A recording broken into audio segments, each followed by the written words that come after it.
एक जमाना था जब अतीक अहमद और उसके गुर्गों की प्रयागराज और आसपास के इलाकों में इतनी ज्यादा तूती बोलती थी कि लोग नाम सुनकर घबरा जाया करते थे। जिस जमीन पर वो हाथ रख दे वो जमीन उसकी, जिस जायज नाजायज काम में अतीक पड़ जाए वो काम से लोग दूरी बना लेते थे। लोग सोचते थे यार जिंदगी रही तो कुछ देख लेंगे। इसी अतीक अहमद को 15 अप्रैल को 3 लड़कों ने सिर में गोली मार दी। सड़क पर वो पड़ा हुआ मिला। कई सारे सवाल उठ रहे हैं, लेकिन सवालों के बीच में कई किस्से कहानियां हैं जो अतीक अहमद को लेकर निकलकर सामने आ रहे हैं। और एक किस्सा आज आपको सुनाने वाले हम प्रयागराज का। यह किस्सा है सरफराज नाम के एक टीटी का, जिसने अतीक अहमद के रिश्तेदार को मुसलमान होने का अर्थ समझा दिया। जिसने अतीक अहमद के रिश्तेदार को यह समझाया कि अगर आदमी ईमानदार हो तो उसकी रीढ़ की हड्डी सीधी होती है और बड़े से बड़ा माफिया हो उसके सामने वो डरता नहीं है। इस टीटी ने अतीक अहमद के रिश्तेदार को वो सबक सिखाया जिसे लोग उस ट्रेन में चलने वाले भूल नहीं पाए, और तालियां बजाकर कहा कि यार ये होता है ईमानदार आदमी, ये है हमारी कौम का असली व्यक्ति, जो हमारी कौम को रिप्रेजेंट करता है वो अतीक नहीं।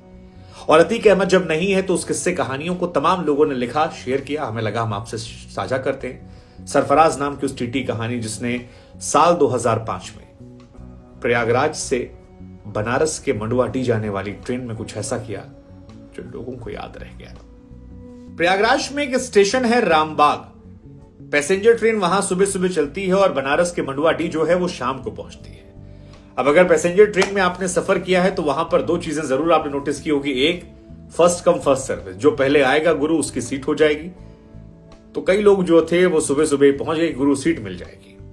और दूसरी चीज ये कि पैसेंजर ट्रेन में लोग माहौल खूब बनाते हैं, बकैती खूब करते हैं और सियासत के चर्चे किस्से जो हैं वो दबा के चलते हैं। इस ट्रेन में भी यही चल रहा था।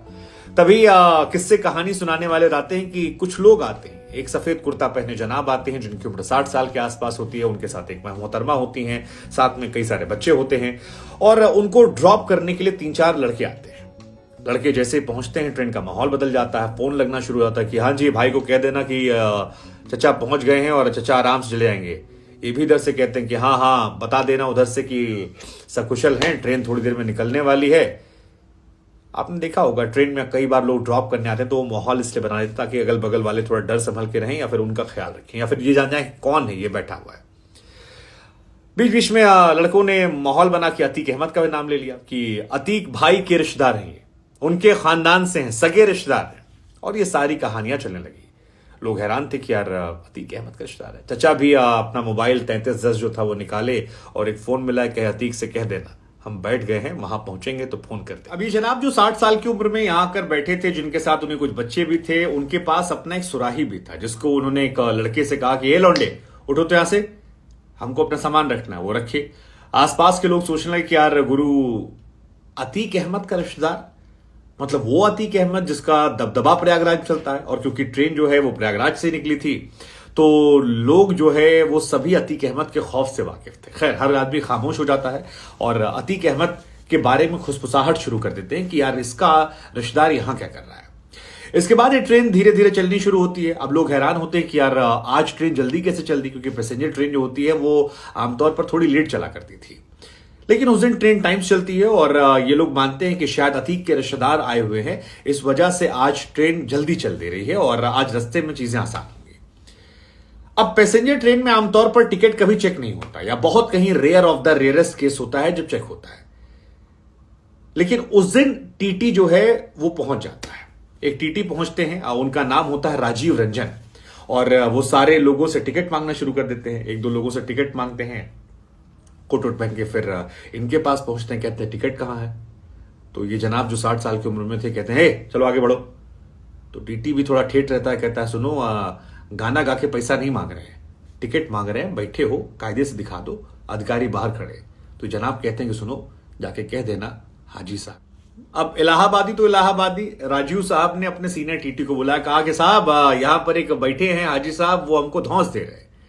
सीनियर टीसी साहब जो हैं वो आते हैं और उनके कोट पर लिखा होता है सरफराज।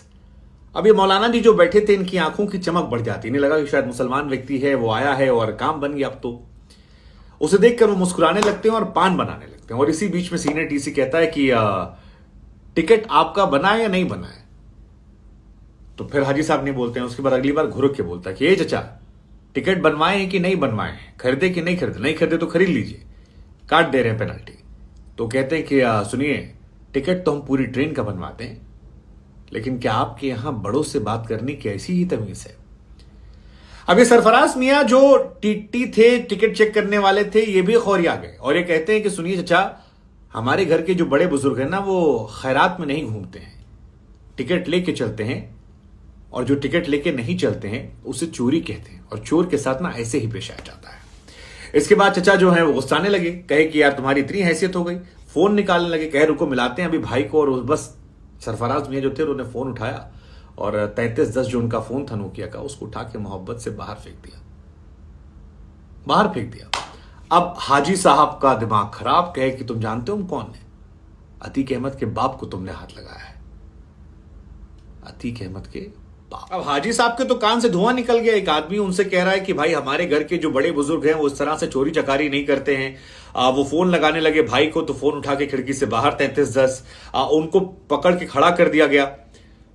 इस पर हाजी साहब जो है ना एकदम बौरा गए, एकदम तगड़ा बौरा गए और कहे तुम जानते नहीं हो, तुमने अतीक के बाप को हाथ लगा दिया। और सरफराज साहब जो सवेरे से ड्यूटी करने आए थे वो भी सकपकाए हुए थे, सीनियर टीटी थे, सकपकाए हुए थे। कहे कि तो क्या करोगे, मरवा दोगे हमको कि हमारी जमीन पे कब्जा करवा लोगे?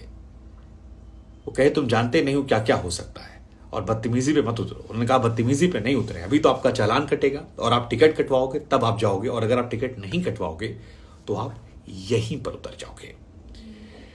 ये कहते हैं कि पूरी ट्रेन में खामोशी छा गई, क्योंकि ये वही साल था 2005 जिस साल राजूपाल की हत्या अतीक अहमद ने करवा दी थी। और लोग सकपकाए हुए थे कि यार एक टीटी के अंदर इतनी हिम्मत कैसे आ जाती है। इसके बाद हाजी साहब को जब अतीक अहमद का कार्ड नहीं चला, कोई और कार्ड नहीं चला, तो उन्होंने मुसलमान वाला कार्ड चल दिया। कहा कि तुम जैसे लोग जो होते हैं ना, इनकी वजह से लोग हमारी कौम पर सवाल खड़े कर देते हैं, तुम्हारी वजह से हमारी कौम जो है वो बदनाम हो जाती है। ये कहते हैं कि सरफराज ने तब पलट कर जवाब दिया कि कौम का नाम तो आप मत लीजिए, और आप अतीक के बाप हैं, आपको सोचना चाहिए कि जो इंसान करोड़ों की गाड़ी में खुद घूम सकता है, उसका बाप 100 रुपए का टिकट कटाए बिना यहां घूम रहा है। और ये बहुत गहरी बात थी जो हाजी साहब के दिल पर लगने वाली थी, आसपास के लोगों को हमेशा याद रहने वाली थी, जो उस बात टीटी ने कही कि तुम सोचो कि तुम उसके और बाप हो और तुम्हारा 100 रुपए का टिकट नहीं कटवाया गया।